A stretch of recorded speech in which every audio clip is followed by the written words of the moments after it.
Ako po si Pastor Roberto Pilirino ng Outreach ng Forestry na gumagamit ng OMC. Malaki po ang naging epekto sa akin ng OMC Plus.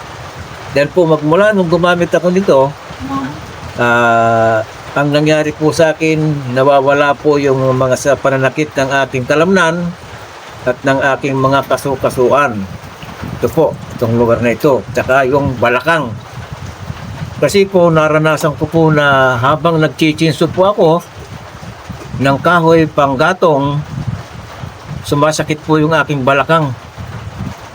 Ang ginawa ko po, uminom po ako ng isang basong tubig na may 2 patak ng OMC Plus.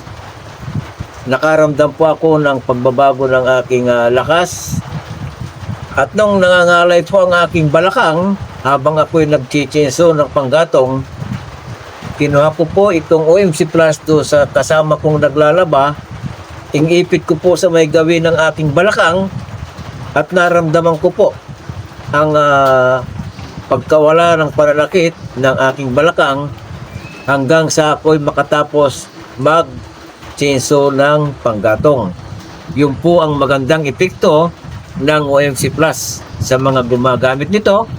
At sa gagamit pa kung sakali mang gusto ninyong gumamit, malaki po ang benepisyo. Marami pong benefits. Unang-una, kung meron po kayong binhi ng arthritis, na piprevent po nito, matutulungan pong gumaling ang inyong arthritis. Pamamaga ng kaso-kasuan, dahil po sa pag-inom ng OMC Plus, mawawala po ang pananakit. At kung meron po kayong sakit ng kolesterol, mapiprevent po nito, makayang pagalingin.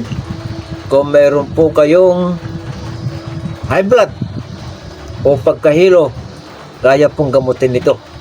Hindi na po kayo bibili ng mga synthetic na gamot dahil po ito ay walang side effect na ma-overdose kayo. Ito po ay OMC number 1 po na makakagaling sa mga sakit na kaso-kasuan at kalamnan. Yun po, sa Diyos po ang papuri.